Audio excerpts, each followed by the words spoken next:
नमस्कार दोस्तों, मेरे चैनल पर आप लोग का स्वागत है। आज हम देखेंगे बाल दिवस 14 नवंबर पर 10 लाइन का निबंध। 1. 14 नवंबर को भारत में बाल दिवस के रूप में मनाया जाता है। 2. ये पंडित जवाहरलाल नेहरू का जन्मदिन है। 3. पंडित नेहरू को बच्चों से बहुत प्यार था। 4. इस दिन स्कूल बंद नहीं रहते। 5. इन्हें चाचा नेहरू के नाम से भी जाना जाता है।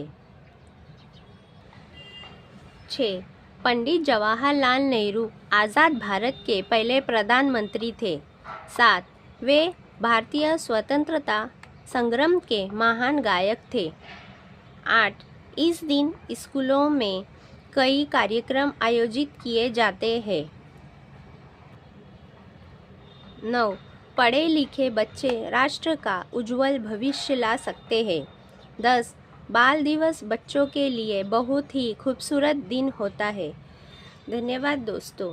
ऐसी ही मेरी नई वीडियो के लिए मेरे चैनल को लाइक, शेयर और सब्सक्राइब कीजिए। धन्यवाद।